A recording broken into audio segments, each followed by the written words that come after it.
Pese a que el gobernador David Monreal Ávila nombró a José Ignacio Sánchez González director del ISTESAC y anunció que a la brevedad iniciaría el pago de las pensiones que se adeudan e instruyó una revisión de las entradas, la nómina y las áreas empresariales de la institución para llegar a una solución a fondo para el quebranto, el día de hoy trabajadores del CITES tomaron las instalaciones de Ciudad Administrativa en protesta a que no se ha visto reflejado el pago de las pensiones y sueldos de las y los maestros y jubilados. Esta toma obedece básicamente al incumplimiento que se dio del pago de pensionados y jubilados y trabajadores del ISTESAC, pero también se hace la exigencia del pago del personal de confianza del gobierno del estado, ya que se les dejó de pagar. Comentarte pues que de acuerdo al artículo 8º de la Ley de Servicio Civil establece que los compañeros trabajadores de confianza tienen las mismas prerrogativas de un salario como el personal de base. Entonces hay una confusión y han estado manejándola en distintos medios en donde el dinero que se tomó el personal de confianza para pagarles a maestros. Es totalmente falso, ya que el recurso se está entregando oportunamente de la Federación para el pago de los docentes. En ese sentido, pues es la exigencia pues de que se pague pues en lo inmediato, ya que el recurso en el ISTESAC también existe para pagarle a pensionados y jubilados y trabajadores del ISTESAC. El líder sindical del CITES, Alejandro Rivera, fijó su postura sobre el nombramiento del director del ISTESAC.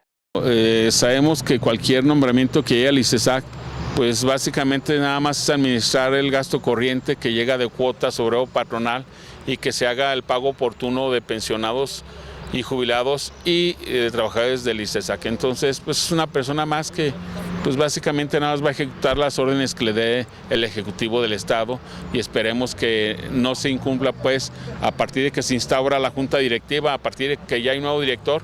Imagínate, todavía no hay el pago para los compañeros del ISTESAC. Entonces, estamos viendo pues que nuevamente es una extensión del gobierno del Estado. La situación del pago de la nómina afecta a miles de familias. Ante la declaración del jefe del Ejecutivo que no se pagarían pensiones de más de 60,000 pesos, Rivera Nieto dijo que ese pago ya está presupuestado. Es el sustento de sus familias y comentarte que tampoco hay justificación porque eso está etiquetado en un presupuesto y finalmente ayer tuve comunicación con un diputado federal y me dice que efectivamente se le está administrando los primeros días del mes y los últimos días del mes la nómina del gobierno del Estado. Entonces no tienen por qué decir ni desvirtuar lo que es la realidad. Si hay recursos en el gobierno del Estado, a lo mejor ya no alcanzará para otros recursos de carácter de infraestructura, pero lo que se tiene que pagar son los salarios de los trabajadores del ISTESAC, pensionados y burócratas de confianza del gobierno del Estado. Ellos están básicamente bajo el cobijo de la ley, que la ley es aplicativa para todos los trabajadores. En su artículo 8º de la Ley de Servicio Civil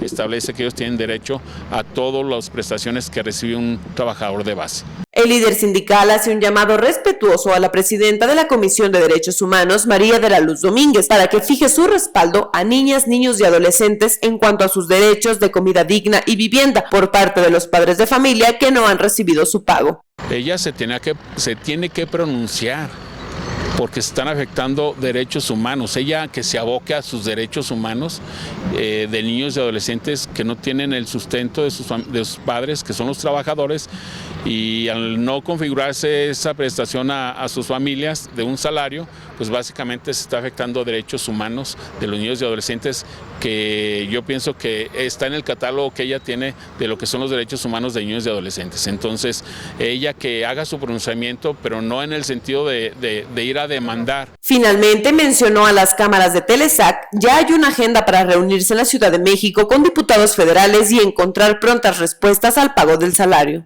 Diputados federales y dejar este escrito pues para que se les pague pues a los burócratas de confianza del gobierno del Estado.